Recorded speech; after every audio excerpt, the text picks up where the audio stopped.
عند من يحرم نظره إليه أو في الخلوة لغير غرض.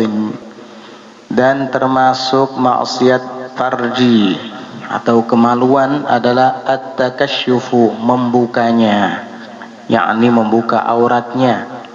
Inda man yahrumu nadharuhu ilaih, di sisi orang yang haram memandangnya, ilaihi, kepadanya. Maka jika ia sengaja membuka auratnya di hadapan orang yang tidak halal memandangnya, itu termasuk maksiat kemaluan. Jika sengaja membukanya, at-takasyuf. Kalau tidak sengaja, lantaran mungkin pakaiannya yang sobek sementara dia tidak tahu, itu tidak berdosa. Tetapi bagi yang tahu wajib memberitahukannya supaya ia menutupinya. Dan keharaman itu juga berlaku jika dibuka di hadapan orang yang tidak halal memandangnya. Kalau istri memandang suaminya atau suami memandang istrinya, nggak apa-apa. Hanya saja dimakruhkan memandang kepada bahagian tersebut, tetapi tidak haram begitu. Au fil khalwati, atau di dalam kesendirian atau di tempat sepi. Fil khalwah, di tempat sepi, li ghairi gharadin, tanpa ada maksud tujuan. Ini juga haram membuka aurat. Yang dimaksud aurat di sini adalah as-sau'atan, kemaluan depan dan kemaluan belakang. Walaupun di saat kita sedang sendirian, walaupun kita di dalam ruangan, di kamar sendirian, tidak ada yang lain, tetap haram hukumnya membuka kemaluan yang depan atau yang belakang. Kenapa? Karena makhluk Allah bukan hanya manusia, tetapi makhluk Allah juga ada dari bangsa jin, juga ada dari kalangan malaikat. Dan yang kedua, kita menjaga adab kepada Allah yang selalu melihat kita. Karena menjaga adab kepada Allah itu bukan hanya di hadapan orang banyak, melainkan menjaga adab kepada Allah Subhanahu wa taala juga di saat kita sedang sendirian. Maka tidak layak membuka aurat. Yang dimaksud aurat di sini adalah as-sau'atan, kemaluan depan atau belakang. Haram hukumnya, walaupun di saat sedang sepi, sendirian, tidak ada yang lain. Itu keharaman berlaku li ghairi gharadin, tanpa ada maksud tujuan.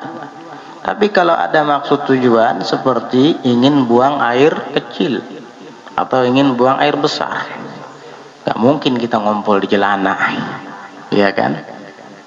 Dan itu pun dianjurkan untuk tidak memandangnya. Di saat buang air besar atau di saat buang air kecil, dianjurkan kita untuk tidak memandanginya, makruh hukumnya. Dan termasuk ada tujuan tertentu adalah ketika mandi di tempat sepi atau di kamar mandi sendirian, lalu kita lepas seluruh pakaian. Boleh, tetapi sebagian ulama mengatakan itu hukumnya makruh, tapi tidak haram, artinya tidak berdosa, tidak dianggap maksiat. Karena karena mandi bisa saja dalam keadaan menutup kemaluan tersebut. Artinya bisa terlaksana, bisa dilakukan dengan menutup keduanya, kemaluan depan dan belakang. Beda tadi dengan masalah yang pertama, yaitu ketika sedang membuang hajat besar, buang air besar ataupun buang air kecil, atau ketika akan berhubungan badan dengan istri. Dan itu pun dianjurkan untuk pakai selimut. Makruh, jangan sampai kata Nabi kalian berhubungan badan seperti bahaim, seperti binatang, pakai selimut. Nah, itu adalah li gharadin. Adapun li ghairi gharadin, bukan karena ada maksud tujuan tertentu, haram hukumnya bagi lelaki membuka kemaluan depan dan belakang. walaupun di tempat sepi dan sendirian, kecuali karena ada tujuan yang tertentu seperti tadi yang dijelaskan. Adapun bagi wanita di saat sedang sendirian, di saat di tempat sepi tidak ada orang lain selain dia, maka dia dilarang untuk membuka bahagian mulai pusar hingga lututnya. Yang lainnya boleh, asal tidak ada siapapun selain dia, seperti di kamar sendirian misalnya. Namun walaupun demikian dianjurkan untuk tetap menutup seluruh tubuhnya. Jadi begitu. Wastiqbalul qiblati aw istidbaruha bi baulin aw ghaitin min ghairi ha'ilin, dan menghadap kiblat atau membelakanginya dengan buang air kecil, aw ghaitin atau dengan buang air besar. Haram hukumnya apabila kita di tanah lapang kencing menghadap kiblat, haram. Hati-hati, jangan asal main singgah di tepi jalan aja, ya mampir di pinggir jalan langsung buang air kecil, gak tahu menghadap kiblat. Haram hukumnya itu, dosa. Udah tidak melaksanakan sunnah Nabi, kencing dalam keadaan berdiri menghadap kiblat lagi, makruh dan haram semuanya dikerjakan sama dia. Kok bisa ya? Ya karena dia nggak belajar, karena dia tidak hadir ke majelis. Itulah akibatnya. Sebagaimana diharamkan kencing atau buang air besar menghadap kiblat, maka haram juga istidbaruha, membelakanginya. Oh, situ kiblat, udah dah saya berpaling aja arah ke sana, arah ke timur. Tapi kamu membelakangi kiblat, tetap aja haram hukumnya. Paham? Gak boleh itu. Min ghairi ha'ilin, keharaman itu jika buang air besarnya atau buang air kecilnya menghadap atau membelakangi kiblat min ghairi ha'ilin, tanpa ada penghalang, tanpa ada tabir penutup atau penghalang atau penghalat. Kalau ada penghalat, walaupun dia menghadap kiblat atau membelakanginya, jika ada penghalat nggak apa-apa. Dan penghalat itu disyaratkan tidak kurang dari 2/3 hasta. Ini satu hasta, bagi 3, 1, 2, 3. Nah, minimal tingginya penghalat itu sulusai zira'in, 2/3 hasta. Kalau satu hasta itu 50 cm misalnya, 2/3-nya berapa? 30 lebih ya, 30 lebih kan ya, 32,5 itu kira-kira ya, kurang lebihnya begitulah. Nah, jadi begitu, bagi 3. Apa, jadi 2/3-nya diambil. Berapa? 37,5 ya. Nah, sekitar 37,5 sentimeter. Begitu. Gak cukup kalau sekedar mengambil sendal, tok ditaruh depan. Enggak, sendal pendek, terlalu pendek. Nah, harus minimal 2/3 hasta. Dan jarak antara dia dengan penghalat itu tidak lebih daripada 3 hasta. 1 hasta 50 cm, berarti 3 hasta 1,5 meter. Supaya kita bisa mengamalkan ini, misalnya kita sedang ada di hutan, tidak ada toilet di sana, lalu mau buang air kecil, maka kita buang air kecilnya sebaiknya menghadapi pohon. Jikalau memang harus menghadap kiblat juga, hadapi pohon. Karena kalau sudah menghadapi pohon atau minimal tunggul, berarti ada penghalat. Apalagi pohon lebih daripada 3 hasta, lebih daripada 2/3 hasta. Tadi ingat jarak kita antara pohon yang menghalat antara kita dengan kiblat tadi, jangan sampai lebih dari 3 hasta atau 1,5 meter. Jadi kita berdiri di depan pohon walaupun menghadap kiblat nggak haram lagi sudah, karena ada penghalat. atau membelakanginya pun nggak apa-apa. Makanya beliau mengatakan keharaman itu kalau tanpa ada hail, penghalang atau penghalat. Au kana ba'uda anhu aktsara min thalathati adru'in, atau dia ada penghalat tetapi jauh antaranya dan antara penghalat itu lebih daripada 3 hasta. Sama aja bohong. Seakan-akan dia tidak pakai penghalat jika jaraknya antara dia dengan pohon itu atau tunggul itu lebih dari 3 hasta, karena tidak memenuhi syarat. Tadi kan syaratnya harus 3 hasta paling jauh atau kurang, 1 hasta, 2 hasta, sampai 3 hasta. Lebih dari itu tidak dianggap. Sama saja dia seakan-akan tidak menggunakan penghalat. Paham? Au kana aqalla min thulutsai dzira'in, atau adalah ia penghalat tadi kurang dari 2/3 hasta. Cuma sejengkal tingginya penghalatnya. Ada bekas potongan kayu. Nah, ini penghalat. Duduk kencing di situ menghadap kiblat, tapi bekas potongan kayu cuma 1 jengkal. 1 jengkal itu paling 20 senti. Nggak cukup, belum sampai 2/3 hasta itu. Tadi perkiraan berapa? 37,5 ya, kurang lebih. 37 cm setengah. Minimal begitu. Ya kalau menghadap pohon pasti pas sudah itu. Pohon tingginya kadang 3 sampai 4-5 meter. Apalagi pohon durian. Pohon durian tinggi lagi, nggak apa-apa ya. Paling kamu digebukin sama yang punya durian. Ya kencing di durian orang. Paham? Jadi begitu. Illa, kecuali fil muaddi lidzalika, di tempat yang memang disiapkan untuk itu, yaitu toilet atau hammam atau WC. Gak apa-apa, walaupun klosetnya menghadap kiblat, gak apa-apa. Saya gak berani kencing di masjid itu. Karena apa? Karena kalau kencing saya membelakangi kiblat. Nih WC di sini begitu kan? Nanti kencing ke situ, belakangi kiblat itu. Hah? Oh gak miring ya? Seandainya pun belakangnya nggak apa-apa.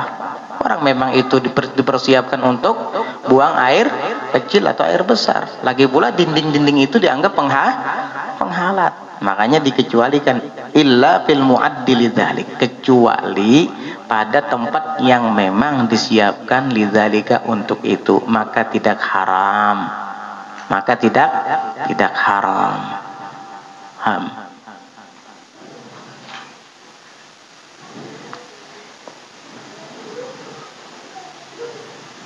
Tetapi para ulama menyebutkan itu adalah khilaful aula. Khilaful aula. Apa arti khilaful aula? Menyalahi yang lebih utama. Artinya kalau seandainya WC hadap ke sana atau hadap ke sana, otomatis jika klosetnya diikutkan dengan bangunan, ya kalau klosetnya begini nggak apa-apa, jelas nggak apa-apa. Kita pasti akan membelakangi kiblat atau paling tidak menghadapinya. Itu haram tidak, makruh tidak, tapi khilaful aula. Apa arti khilaful aula? Menyalahi yang lebih utama. Artinya apa? Al aula, lebih utamanya jangan dilakukan. Nah, kalau begitu bagaimana? Ya rubah nanti posisinya. Kalau ini bujur aja sudahlah, dikencungkan kayak inilah sengaja. Oh, utara ke timur, utara dan ini selatan ya. Oh. Masuknya aja. Ada ingat ulun jarang bang masuk situ. Wayah-wayah aja. Wayah-wayah aja. Nah begitu. Nah kali aja mungkin di masjid-masjid ada yang kayak gitu, atau mungkin di bangunan rumah kita kayak gitu. Ya Allah, dulu saya sih masih belum belajar fikih. Setelah belajar fikih baru tahu saya ternyata kloset saya itu membelakangi kiblat atau menghadapi kiblat. Bagaimana ini? Enggak apa-apa. Cuma khilaful aula saja. Artinya bagi yang sudah terolah biar tapi bagi yang ingin membangun rumah jangan lagi kayak gitu. Karena yang lebih utamanya jangan sampai membelakangi atau menghadapi kiblat walaupun tidak haram dan tidak makruh, tapi itu bisa menyalahi yang lebih utama. Bagi yang mau bangun rumah, perhatikan betul itu posisi klosetnya.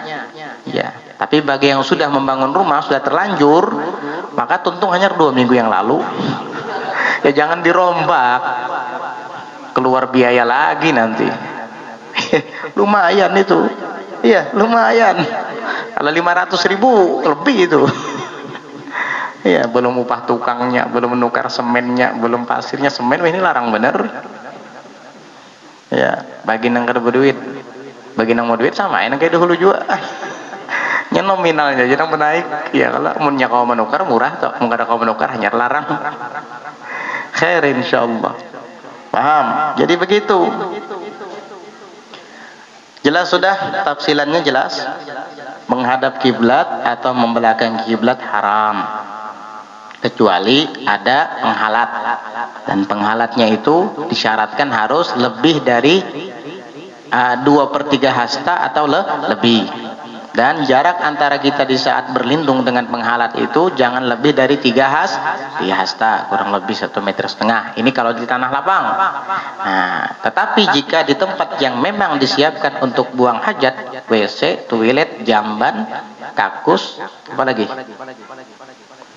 Tandas, kata orang Malaysia. Apa lagi? Baitul Khola, kata orang Arab. Atau hammam, kalau orang Arab sekarang. Sebenarnya hammam itu bukan WC sebenarnya. Orang Arab sekarang bilang hammam. Hammam itu sebenarnya sauna, tempat mandi orang banyak tuh hammam biasanya. Ada dulu. Jadi di sauna itu kadang airnya hangat, mereka membersihkan badan di sana bareng-bareng. Makanya jangan sampai buka aurat di saat kita masuk sauna itu, hammam itu. Ya. Sekarang hammam itu kalau bahasa sekarang kamar mandi iya juga, WC iya juga. Kalau dulu Baitul Khola sebutannya. Idza dakhaltal khola, khola. Khola sebutannya. Ada lagi yang mengatakan mirhab, mirhab. Begitu.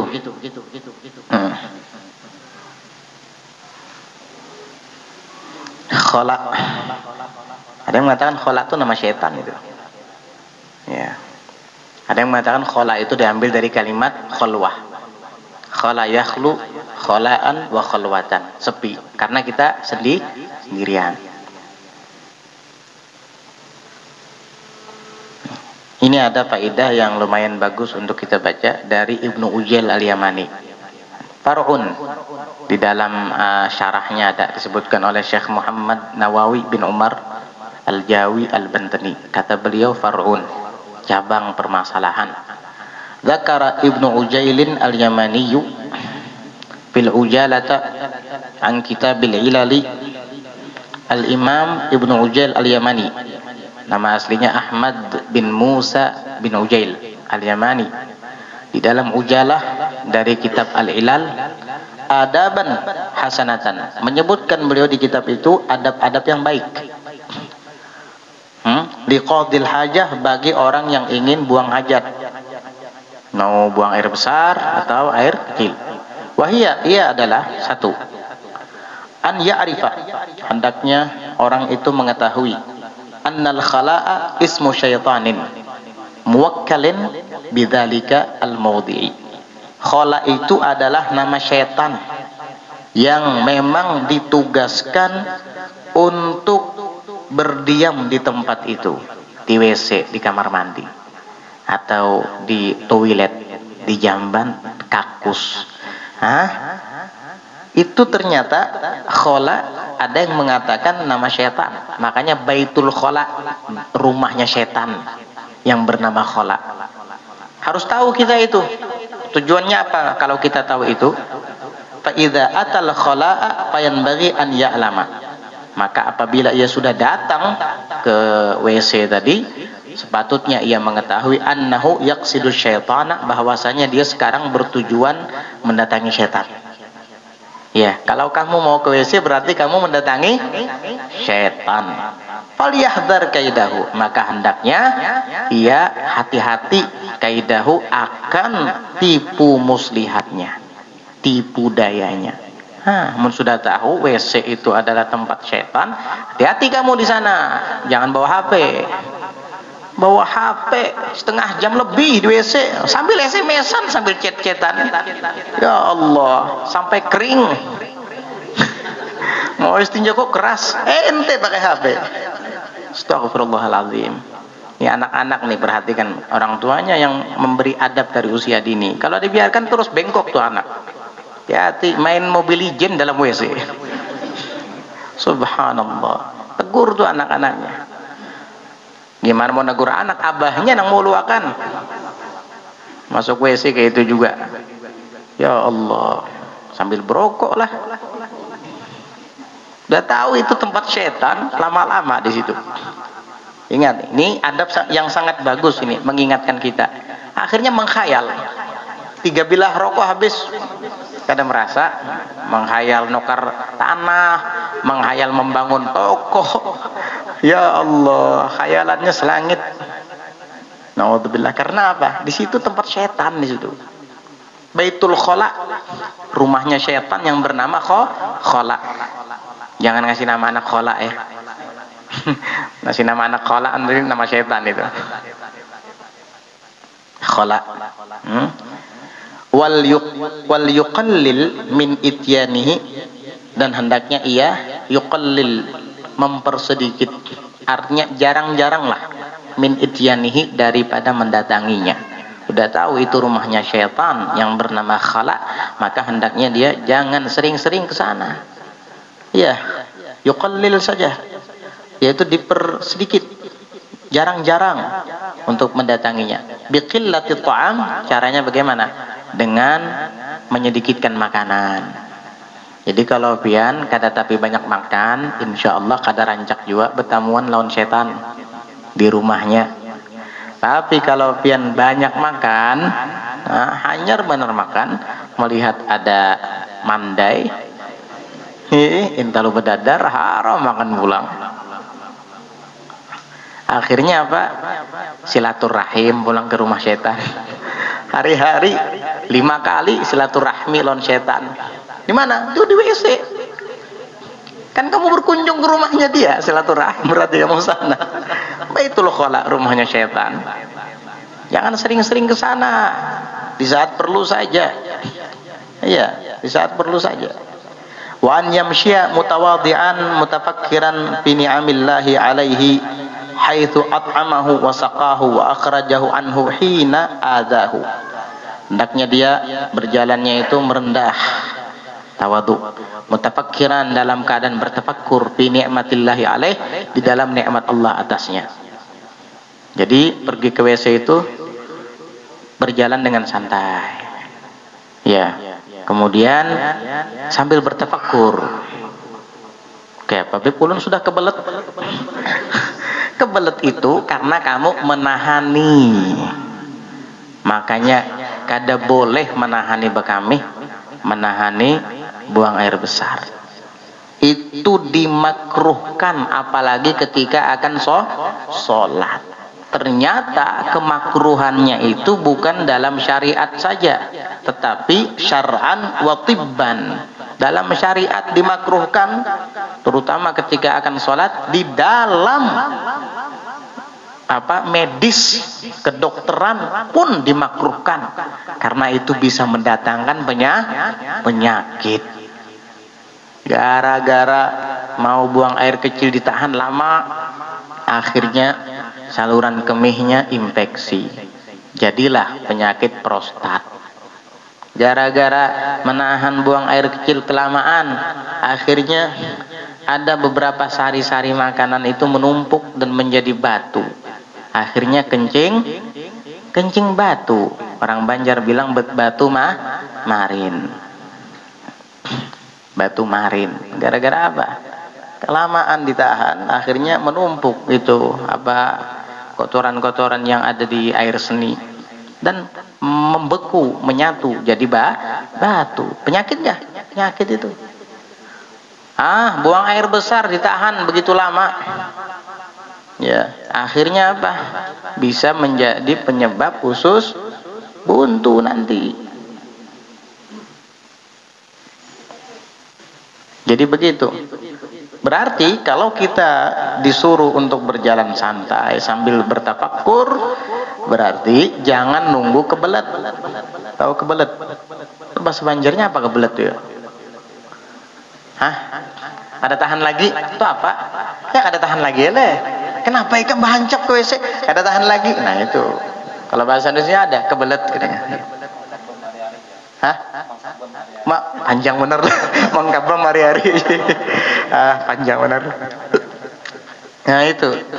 Gara-gara kamu tahan, akhirnya kebelet. Jangan ditahan. Kalau sudah ada perasaan mau buang-buang. Gitu. Tapi kenapa ya Bib, ada guru-guru agama habaib itu kadang dari maghrib sampai isya nggak ada ke WC-WC mereka. Itu sudah terbiasa, mereka dari kecil begitu. Menjaga tohara. Itu sudah kebal, mereka sudah mempan dari dulu memang begitu. Dan tidak ada memang keinginan untuk buang air. Ada juga tapi jarang. Itu Habib Umar bin Hafidz itu. Kadang dari asar sampai maghrib sampai isya nggak kelihatan ke hammam beliau. Ya sampai selesai Sayyidil Habib Umar itu sholat sunat, ada tamu duduk lagi, nggak kelihatan ke hammam, jarang banget. Subhanallah, karena sudah terbiasa dan memang makannya nggak banyak. Ente makannya banyak, gimana mau kayak gitu? Masya Allah ya, Habib Fulan, guru Fulan tuh kuat ya, saya pengen kayak dia. Ya kalau ente pengen kayak dia, makannya kayak dia juga, minumnya kayak dia juga, begitu. Makan banyak, minum banyak, pengen kayak gitu ya nggak bisa, kebelet ente. Jadi begitu ya. Apa yang dipikirkan? Fi ni'matillahi alaih, di dalam nikmat Allah atasnya. Haitsu at'amahu, di mana Allah memberinya makan, wasaqahu, dan memberinya minum, wa akhrajahu anhu hina adahu, dan mengeluarkannya makanan dan minuman yang masuk ke lambung perutnya tadi, hina adahu, ketika itu mengganggunya. Nah, ketika akan buang air besar kan kita merasa terganggu, ketika akan buang air kecil kita merasa terganggu, dan itu penyakit yang kita keluarkan itu. Nah, itu ampas-ampas makanan itu. Karena makanan itu nanti ada yang setelah dicerna oleh lambung perut, ada yang menjadi sari patinya. Apa sari makanan, jadi nutrisi. Itu yang akan nanti menyebar ke badan kita, menutrisi tubuh kita. Jadi darah, jadi daging, jadi otak, pemikiran kita cerdas. Sisanya ya ampas-ampasnya, yaitu yang kita buang itu. Ya. Nah, begitu juga minuman. Jadi ion tubuh yang selain dari ion, ya akhirnya kita buang melalui kencing, gitu. Nah, itu nikmat dari Allah, dan sisanya itu adalah penyakit yang mengganggu, tetapi Allah izinkan untuk keluar lagi dari tubuh kita. Nikmat bukan itu? Nikmat luar biasa. Ada orang yang makan tapi nggak bisa buang air besar, kembung perutnya itu, usus buntu, kasihan. Ada orang yang minum tapi nggak bisa mengeluarkan air seninya. Karena apa? Karena itu tadi batu marin tadi misalnya. Nauzubillah, kasihan, sakit. Alhamdulillah kita tidak mengalami itu. Nikmat bukan ini? Nikmat dari Allah. Kalau kita memikirkan itu, kita bersyukur kepada Allah Subhanahu wa taala. Tapi jarang ada yang kayak gitu. Mana WC, mana WC? Oh ya, masuk udah nggak pernah mikirkan nikmat Allah itu. Jangankan mikirkan, baca doanya aja enggak. Iya, langsung masuk. Enggak memikirkan nikmat Allah, enggak baca doa, enggak melaksanakan adab-adab dan sunnah, masuk WC. Nah, kada pedulinya, kepala terbuka kada peduli. Nah, bersandal kada, batis masuk kanan aja pulang. Ya Allah. Ini ngarannya buntat. Buntat lalu jangan ini ngarannya buntat. Kepala kada ditutup, masuk batis kanan, di WC bepanderan pulang. Suanang lihat ya kan motor unda tuh lah. Ya kan ada dikunci tadi aja. Di WC kayak gitu ya Allah. Ini buntat benar mengaranya nih. Nauzubillah min dzalik. Kemudian apa lagi? Wa an la yasra'a atau wa an la yusri'a ilaihi adwan min ghairi udhrin. Dan hendaknya dia tidak buru-buru, alla yusri'a, hendaknya dia tidak cepat-cepat buru-buru ilaihi kepadanya, ke Baitul Khala, WC tadi, adwan dalam keadaan berlari, min ghairi udhrin, tentunya tanpa ada uzur. Kalau ada uzur kebelet tadi ya enggak apa-apalah, lari-lari sedikit daripada nanti di jalanan keluar. Alhamdulillah. Ini gara-gara menahan, nah, itu tadi buang air kecil air besar. Tapi ada juga yang dalam keadaan tubuhnya tidak lagi stabil. Ada yang kayak gitu. Ya, dia mungkin lagi sedang sakit. Itu kadang suka kebelet sendiri. Bukan dia yang menahan karena tidak ingin kencing, karena tidak ingin buang air besar. Enggak, memang kebelet. Ada yang kayak gitu. Kadang, bukan kadang lagi, sering. Orang yang diare kadang kan mendadak itu. Iya, diare. Orang diare itu mendadak itu. Bukan kebelet-kebelet, memang kebelet betulan. Bukan karena ditahan, memang mendadak datangnya. Ini dalam keadaan tidak stabil badannya, kesehatannya ya. Dalam keadaan tidak stabil kesehatannya, wajar kayak gitu. Gak apa-apalah, cepat-cepat sedikit gak apa-apa kalau kayak gitu. Iya. Iya. Daripada keluar di jalan nanti, naudzubillah. Wa an yaqifa ala babil khala, dan hendaknya dia berdiri di depan pintu khala tadi, WC. Wa yaqula, dan dia membaca atau mengatakan, mengucapkan, Allahumma ja'al dukhuli ibratan. Ya Allah, jadikanlah masuknya aku ke dalam WC ini sebagai ibrah, pelajaran. Wa amitil adza, dan singkirkanlah gangguan, anni, dari saya, birahmatin tarhamuni biha, dengan rahmat yang engkau rahmati saya dengannya. Kalau dia baca doa ini, fa inna syaitana yataba'adu idzaka, maka sesungguhnya syaitan itu akan menjauh darinya, idzaka, ketika itu dibaca. Nah, gitu caranya. Kalau enggak hafal doa itu, Bib, yang ulun hafal anu aja, Bib. Allahumma inni a'udzubika minal khubuthi wal khaba'ith. Enggak apa-apa. Sama aja kok, khubus dan khaba'ith itu nama syaitan juga. Khubus itu syaitan jantan, khaba'ith itu syaitan betina.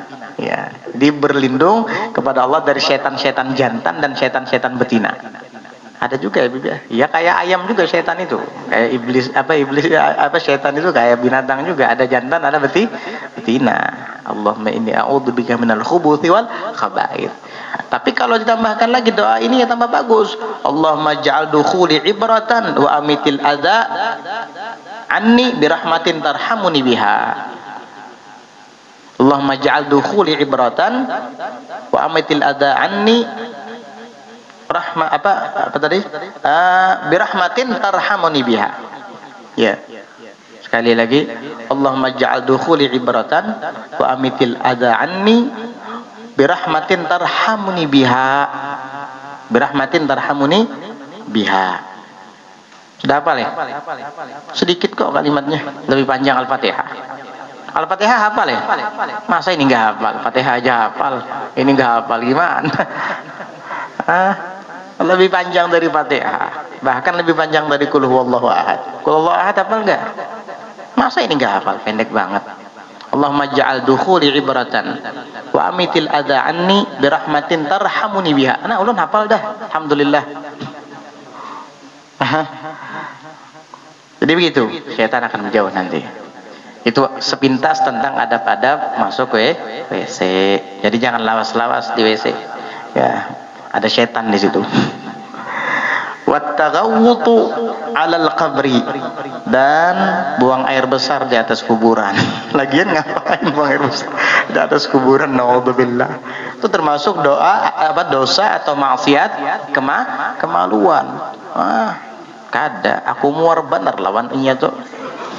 Waktu dulu di dunia aku kata kau membalas barang di kuburnya aku beherai. Wallahu akbar. Astagfirullahaladzim. Dendam kesumat ini sampai kuburannya di, ya Allah, nggak boleh itu, haram hukumnya. Ya, karena kemuliaan kuburan itu sama dengan kemuliaan yang ada di dalam kubur. Jangankan dibeolin, diinjak aja nggak boleh kuburan itu. Hati-hati. Ini manusia, kuburan manusia, bukan kuburan sapi. Ya, bukan kambing mati, manusia ini. Makanya kalau kita ziarah kubur, kita ucap salam, mereka menjawab salam kita. Jadi jangan begitu. Dosa itu termasuk dosa kemaluan, maksiat kemaluan. Wal baulu fil masjidi, dan kencing di masjid. Sama ini. Kencing di masjid. Nah, itu pernah terjadi di zaman Rasulullah SAW. Ada seorang badui yang bernama Dzulkhuwaisirah. Dzulkhuwaisirah At-Tamimi. Dia ini badui, tapi badui itu banyak yang lugu, tapi nggak bodoh. Ini badui lugu, bodoh lagi. Kencing di masjid. Subhanallah. Itu Sayyidina Umar ngelihat, langsung mau digampar sama Sayyidina Umar. Ditahan oleh Rasulullah. Tahan wahai Umar, stop, jangan, biarkan selesaikan dia kencing dulu. Loh, kenapa diselesaikan? Ya tunggu aja, biar sampai selesai dia kencing. Nah, begitu cara negur orang, biarkan dulu. Iya, udah selesai kencing, nah sekarang kamu tegur Sayyidina Umar. Jangan kencing di masjid, nggak boleh. Oh nggak boleh? Iya, gitu kan. Coba kalau pas bekamis tadi ditagur, kemana-mana kaminya akhirnya. Kalari kan, nggak mungkin kalau mau ditempeleng sama Sayyidina Umar dia diam, pasti kabur dia. Akhirnya kencingnya kemana-mana nanti. Nah itulah fikih dakwah namanya. Fikih dakwah itu begitu caranya. Kalau ingin menghilangkan kemungkaran, pakai strategi. Jangan begitu melihat kemungkaran mau bicara. Tunggu dulu, harus pakai strategi kita. Al-haqqu bila nizamin yaghlibuhul batilu binizam. Kebenaran jika dilakukan tanpa strategi, dia akan dikalahkan oleh kebatilan yang dilakukan secara berstrategi. Paham? Gak bisa. Kebenaran itu adalah kebenaran memang. Mencegah dia kencing itu kebenaran memang, tetapi pakai strategi, pakai siasat. Setelah dia selesai baru tegur. Ini Dzulkhuwaisirah ini pernah bilang kepada salah seorang sahabat, lain mata Muhammadun la atazawajanna Aisyata. Dia bilang kalau Muhammad sudah meninggal, saya kawin itu Aisyah. Kurang ajar bukan ini? Kalilah adab ini. Nabi Muhammad meninggal, saya kawini Aisyah katanya.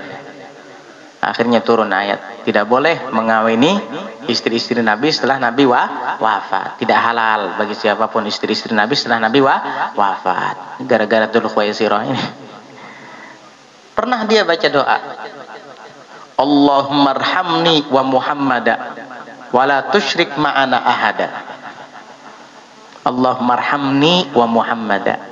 Ya Allah, sayangi saya dan Muhammad.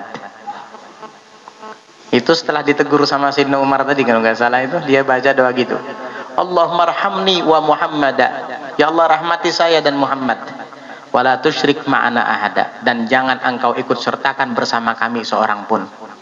Kami aja yang dirahmati oleh Muhammad, yang lain jangan.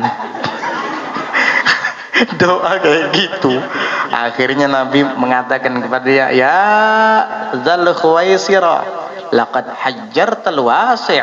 Wahai Dzulkhuwaisirah, engkau telah mempersempit yang luas. Rahmat Allah luas, cuma buat kamu sama saya saja. Ada yang mengatakan orang ini yang menjadi cikal bakal kaum Khawarij yang mengadu domba sahabat. Wallahu a'lam bishawab. Naudzubillah ini. Sudah kencing di masjid, pernah bilang kalau Nabi meninggal dikawininya Aisyah. Ini kurang ajar. Ini badui banyak tapi enggak ada yang kurang ajar kayak gini. Wallahu a'lam siapa. Dari mana itu? Ya Allah ya Karim. Jadi begitu. Walau fi ina'in, walaupun di wadah. Walaupun di wadah, jangan kencing di masjid, enggak boleh. Walaupun kita taruh wadah, kencing tapi di dalam masjid enggak boleh. Wa alal mu'azzami, dan di atas tempat yang diagungkan, enggak boleh. Seperti apa lagi? Seperti misalnya di dekat sofa atau dekat marwah. Area sofa, area marwah itu kan sempit. Tempat yang mulia, inna safa wal marwata min sya'airillah. Kamu kencing di sekitar situ nggak boleh. Sama halnya seperti masjid juga. Kecuali kata para ulama jika kawasan tersebut luas, seperti di Arafah. Ketika wukuf di Arafah, kita kencing ya di padang Arafah itu. Biasanya disiapkan oleh para petugas, WC-nya ada, kamar mandinya ada. Nggak apa-apa, karena tempatnya luas, padang Arafah luas itu. Atau seperti di Muzdalifah misalnya, nggak apa-apa, karena luas.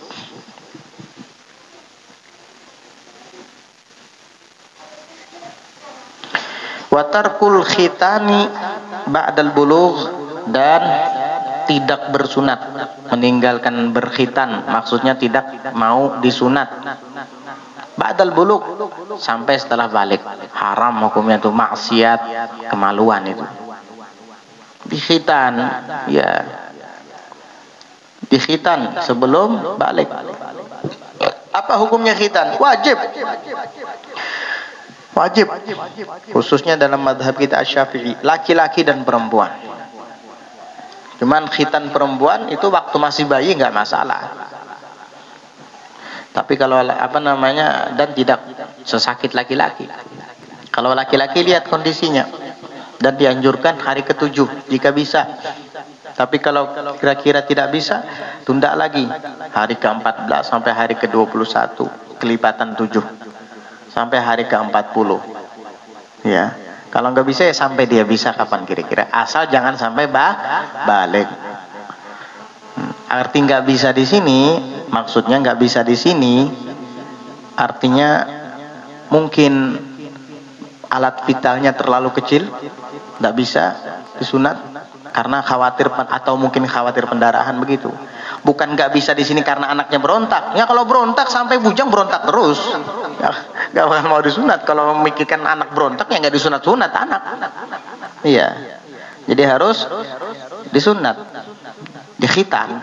Itu mazhab kita Syafi'i begitu, wajib, karena firman Allah Subhanahu wa taala yang berbunyi, "Tsumma auhayna ilaika anittabi' millata Ibrahim hanifa."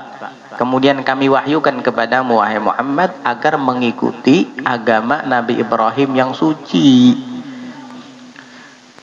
Kenapa? Karena di antara manusia seluruhnya, khususnya para nabi, orang pertama yang bersiwak itu Nabi Ibrahim.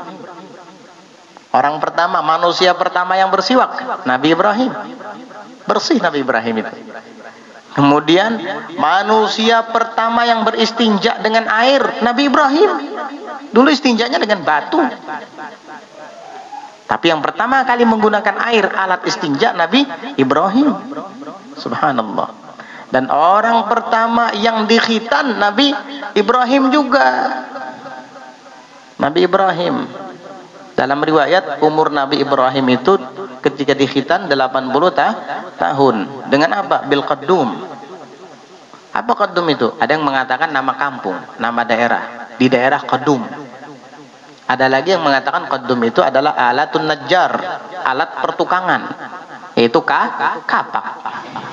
Ya, memang begitu riwayatnya. Ya. Dulu kan nggak kayak sekarang. Sekarang macam-macam cara menghitan anak. Kalau dulu pakai kapak. Wallahu alam caranya bagaimana itu.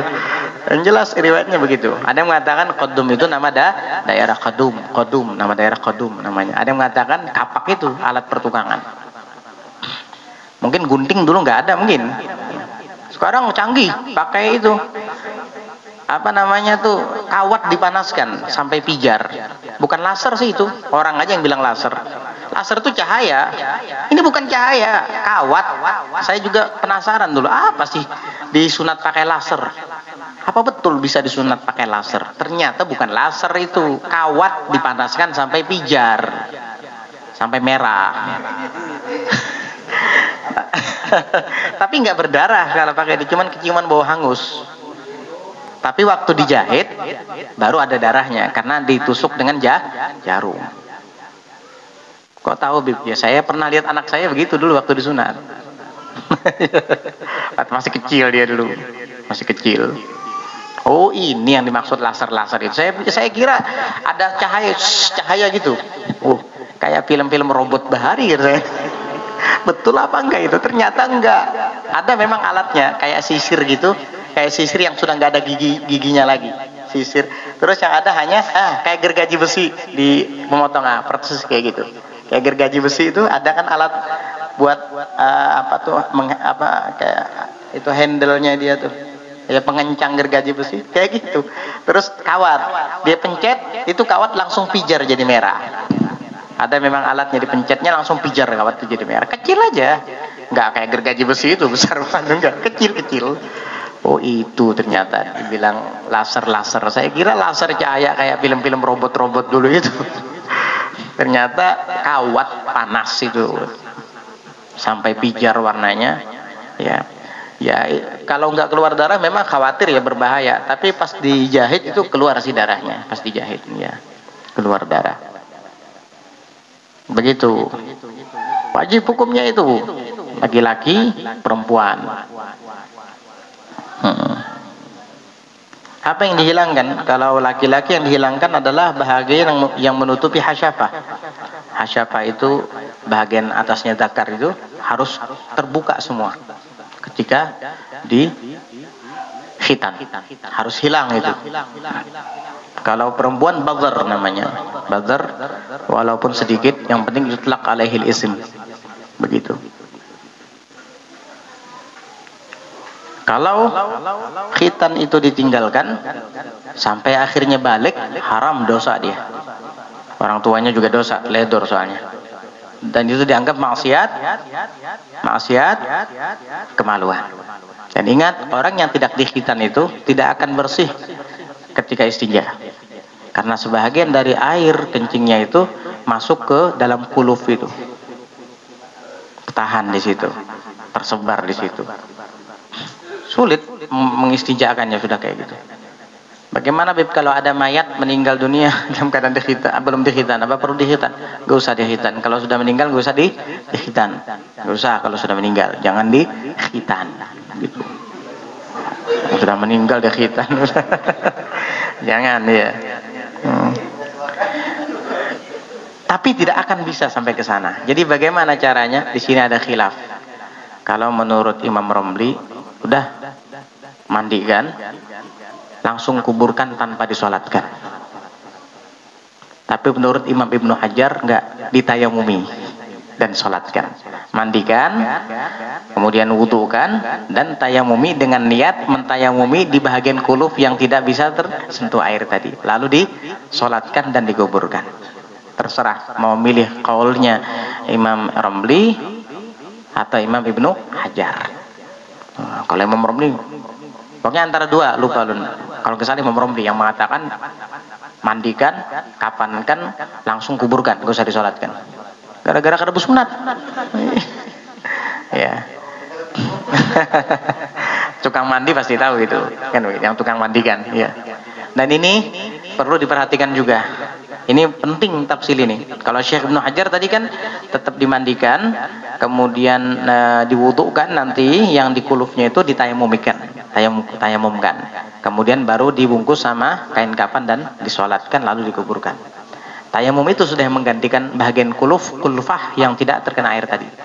Dan ini lebih bagus untuk kita ikuti supaya orang tua mayit tidak sakit hati ngelihatnya kan gitu, biar nggak hatinya lapang gitu dadanya. Nah ini ingat, biasanya itu adalah bayi yang belum disunat. Jangan sampai lupa mentayamuminya. Ingat, kalau kamu ingin menyolatkan bayi itu tayamumi dulu. Nah, kekanakan ini biasanya yang orang lalai di situ. Mana bukan pemandian nih? Nah, ada dan kah? Mana pasolihin? Mana yang pasolihin? Pasolihin ada nah. Ada sambung. Ingat itu ya, yang pemandian khususnya, kalau mau nanti disolatkan tayamumi. Ingat itu, tayamumi. Jangan lupa itu, karena di kuluf itu nggak kena air itu, dan dimungkinkan ada najis yang tersisa akibat dia kencing dulu. Ini anak kecil khususnya begitu.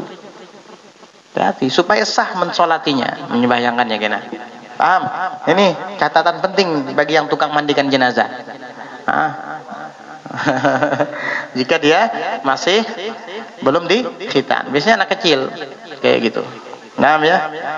Faslun wa min ma'asir rijli wallahu a'lam bissawab. Insyaallah nanti kita akan bahas di pasal berikutnya tentang maksiat-maksiat kaki. Mudah-mudahan bermanfaat dan mudah-mudahan Allah taala karuniakan kepada kita amal atau taufik untuk dapat mengamalkan ilmu-ilmu yang kita pelajari. Amin Allahumma amin. Dan Allah lindungi kita dari bala bencana, dari penyakit, dari mara bahaya, dari virus dan dari fitnah-fitnah akhir zaman. Juga mudah-mudahan Allah lindungi kita semua, kerabat keluarga kita, warga kita daripada malapetaka dan mara bahaya. Allah kabulkan seluruh hajat kita. Allah mudahkan hajat dunia dan hajat akhirat kita. Amin Allahumma amin. Allah sembuhkan yang sakit di antara kita juga. Amin Allahumma amin. Ala hadhihi niyyah wa ala kulli niyyatin